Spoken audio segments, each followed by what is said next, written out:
Hi, my name is Esperansa Gomez, and I'm an educational specialist with the Cheer Rising Scholars Program at Boise State.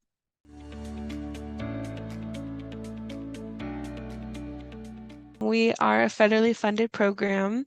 So, fun fact, there are TRIO programs at every major state university, and TRIO serves students that are first generation, limited income, and or students who may have a documented disability. And there's pre-college, middle school, and high school TRIO programs that are all about supporting students get ready and learn about college, from financial aid, fee waivers, learning about different colleges and programs, going on field trips, just overall trying to support students and getting in the door.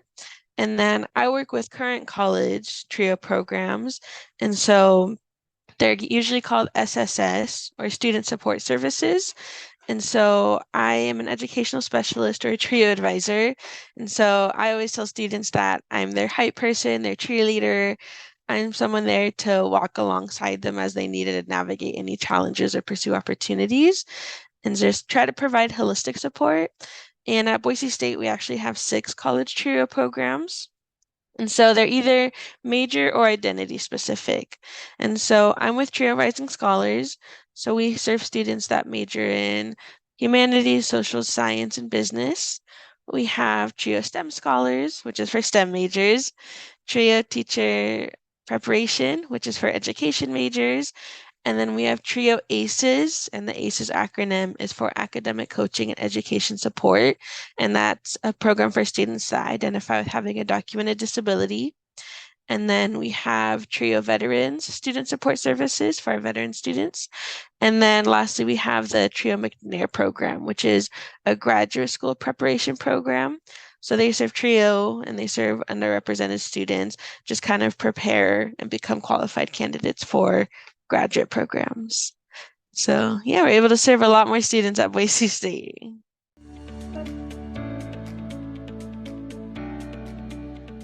I'll speak just for Cheer Rising Scholars since that's the program I'm a part of. They're all pretty similar, but I'll speak for just TRS.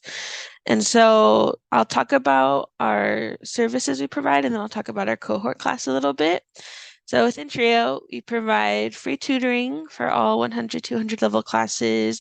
We provide workshops that can range anywhere from career readiness, of resume, cover letter interview, or we'll just host like fun events. So we'll host game and karaoke night and stuff like that. We also have peer mentors, which are fellow Boise State students advanced in their time, and they're just another support person to help students get involved, learn about resources, be another point of contact. And then we have one-on-one advising. So again, I'm an ed specialist or TRIO advisor. So just those one-on-one meetings. And so something within TRS and some of our other TRIO programs that are kind of newish is we have cohort classes. And so we have a required fall cohort class for our incoming students that join in the fall. And that's all about community building, learning about Boise State resources, TRIO resources, and we wrap up the semester with a mock scholarship application since the fall semester ends around scholarship season. And then in the spring, we have an optional cohort class for all of our TRIO students that can join. So all the way from our first year to our fourth, fifth year TRIO students. And that has an emphasis on social and emotional learning. And I think the learning styles we provide a lot are that think, pair, share. And so we try to provide different modes of independent thinking and reflection. And then we encourage them to pair with partners to connect with them and then sharing out to the class.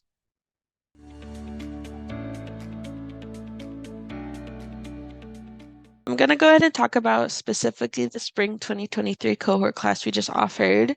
So again, our spring cohort classes are optional for all of our students, and they have an emphasis on social emotional development. And so this past spring semester, I was able to create and implement an optional cohort class with the emphasis being the importance of social justice principles within mentoring. And I got to do that because I personally was doing, I actually just wrapped up a master's program, and that was kind of my research. And so, thank you.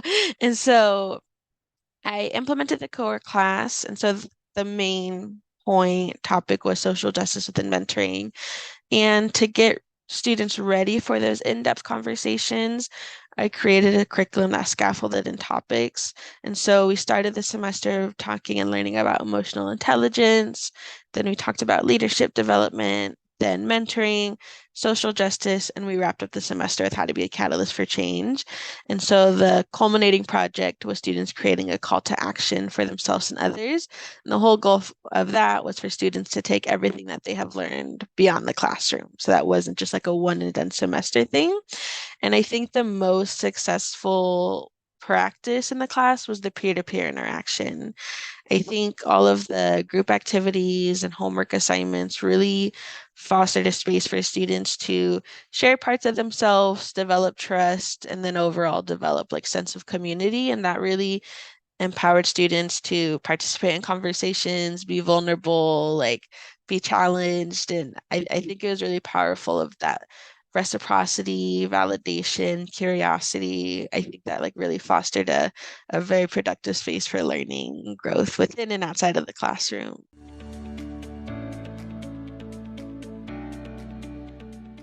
Well, I'll give it like a little bit of context. So I did this class for my personal master's, and I'm fortunate to be supported by my trio team and the students. So we had 21 students enroll in the as an optional class, and it was a multi-generational makeup from first year all the way to fourth year students. And I did it because I went to Boise State undergrad, and I had personal experience of developing my confidence and getting involved late in the game because I feel I initially had some imposter feelings and experienced microaggressions from professors and peers and like overall lacked a sense of belonging. Eventually, I'm very happy that I was able to develop a sense of community that supported me in developing the skill sets needed to thrive in spaces such as higher education. And so that's kind of a personal reason why I wanted to do this project and research for my master's. And so to collect that data to like see if what I thought worked, I did a pre, mid, and post survey. And results from the surveys, homework assignments, and I also had exit tickets at the end of each day to gauge how students felt about the class session. I got a lot of student responses that the class is beneficial and worked for them. I think one of the most like powerful, bittersweet is some of the fourth year students made comments, and I one of them specifically shared, "This is my last semester at Boise State, and this is the first class that I feel seen and heard." And so I was like, ugh, like, I'm happy to have been able to like create that space together with them, but it being their last semester. And then I had another fourth year student say, oh, like being in trio, I always knew we had something in common, but to actually hear someone describe how I was feeling provided so much validation and was really powerful. So that was another really cool one. And then some of our like first, second year students made comments of, oh, I feel this type of class should be required for everyone, but I also know that TRIO serves a specific demographic of students. And ultimately, like when comparing surveys of scale questions, because the surveys analyze confidence level, sense of understanding, and sense of belonging, like when comparing scale questions with the pre-survey, with the mid and post, like students grew with their confidence and of understanding. And overall, it was recommended to teach it again, and it was recommended for students to take in general. And so it was a very powerful, beautiful experience, I think, for both me and the students.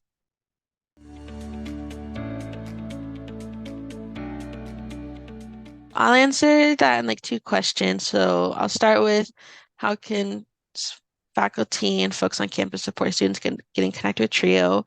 I think simply just spreading the word. Like I'm always happy to inform others about the TRIO programs. And so we're always more than happy to like pop in your classes and give presentations. It can be like quick or elaborate. And then I'm more than happy to email out flyers and blurbs to share students. And then just to reiterate, TRIO serves students that are first generation, limited income, and our students have a documented disability. If a student has one or all of those identities or experiences, they're eligible to apply. Like TRIO is not just for like a specific demographic at all. Like if any of that applies to you, you're welcome and encouraged to apply. And then regardless if students apply and join a program or not, there's also ways to get involved through working with us. And so any student that earns an A or B in a class can apply to tutor for us. So if they want to support TRIO in that capacity and TRIO students, that's a way to get involved. And so that's my immediate thought of having faculty and folks get people connected with TRIO. And in general, encouraging faculty to support TRIO students, students in general, again, just really reiterating that peer-to-peer interaction students enjoyed a lot because other feedback that students made comments about were like, oh, like this is the first class where I intentionally got to know my peer and I know the person sitting next to me. Like I know their name because they'll make comments of, oh, in other classes, like, because the automatic assigned seating that students naturally do, but they were like, this is the first time I know my like the people's names at my table. And so I think just that peer-to-peer interaction has definitely been the most powerful in like fostering that space of being inclusive, being welcoming, encouraging students to show up as their powerful and authentic selves. That's been the greatest feedback and I think the most successful factor.